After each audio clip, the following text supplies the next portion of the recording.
Adults and children, the differences every teacher should know. Teaching English as a second language can often be an exciting career for many. Whether you are choosing to do it on a gap year, or as a full-time career, you are likely to come across a wide range of different people. Sometimes we may be required to teach children, even though we do not have experience in the area. Some language schools will give a mix of students. There will be those there who are looking to improve their English for general use. There will be those who are looking specifically for business English, whilst others simply want to progress. It is important to garner, in the first class, what the actual intentions of the student are before going ahead with the plan. This way, you will find it easier to tailor a class to the specific needs of that student. Before going ahead, however, you need to remember that adults, children, and indeed teenagers are all different. Children learn in different ways to their older counterparts. As a result, you need to be able to make sure what to include in certain classes and what to leave out. The differences between adults and children you should know. 1. Children and learning. One of the first things you should remember about kids is that their brains have more elasticity than those of adults. You could say that their brains are not formed yet, so to speak. As a result, it is easier for children to learn a new language. Try to remember your own personal experience if you know a foreign language. If you learned it at the age of 7 to 10, learning new words most likely came easier to you, and you probably found yourself understanding simple phrases quite easily. However, as we become older, taking on a new language becomes a lot more difficult. 2. Games, storytelling, and more. It is also important to include age-appropriate materials in your classes. For example, children are not going to be interested in reading articles about the state of the economy, or even the fashion industry. In fact, most kids generally won't like reading articles at all. Other techniques need to be employed. Games, both adults and children love games.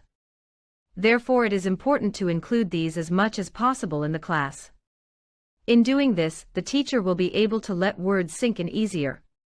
Often they can include games such as Hangman, Pictionary, Simon Says, and much more. Storytelling, this is another effective technique. All children love story time. Find a simple fairy tale to tell the children, or make one up yourself. Afterwards, ask questions by putting the characters in different situations. Sally's grandmother is ill, what should Sally do? This way, kids can come up with their own answers. Effectively, you will be able to get the children to write their own stories. This can be incredibly beneficial in terms of their production skills. Attention spans. Children also tend to have short attention spans, so it is important for you to realize this. Long, drawn-out exercises which involve a lot of silence will not work. The kids will become agitated, start fidgeting, and lose interest. Keep them engaged at all times.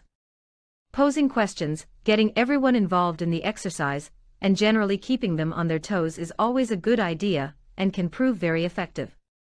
3. Adults and learning. For older people, learning a language can be a challenge. There are some who do this professionally for translator jobs, and will generally have a gift for this. But for many adult learners, this is going to be new territory. Specifically when it comes to learning English, many might have had previous instruction in school as children. This is particularly true of those who live in Western European countries. 4. Topics of interest, humor, and activities. Keeping adults engaged is just as important as doing so with children. You might find that there are some students who are intent on learning, and will do their best to concentrate. This may not always be the case, therefore it is important to keep the class as interesting as possible. Activities, games are possible option for adults as well. A lot of the time, they might have be tailored to suit adults. More grown-up type games and activities will be useful in this regard. Debates are often a great way to get adults talking. Often, the students will end up speaking more and arguments can break out. As long as it does not get out of hand, this can be incredibly positive. The less you have to do, the more of a success the class is. Humor, it is also a good idea to have a sense of humor. Just be aware how humor translates in different cultures. In Germany, for example, the people are notorious for being humorless. This isn't necessarily the case, as it can differ from one region to the next. Topics of interest. If you are teaching business people, then topics related to what they are doing, for example, someone who works with pressured air, will probably spark up the students' interests a bit more. The internet is a wonderful resource in this sense, and you can find information on almost anything with the click of a mouse. Remember, most adults will also like to take a logical approach, but overall, with both children and older students, using the language in a practical way is the most beneficial method.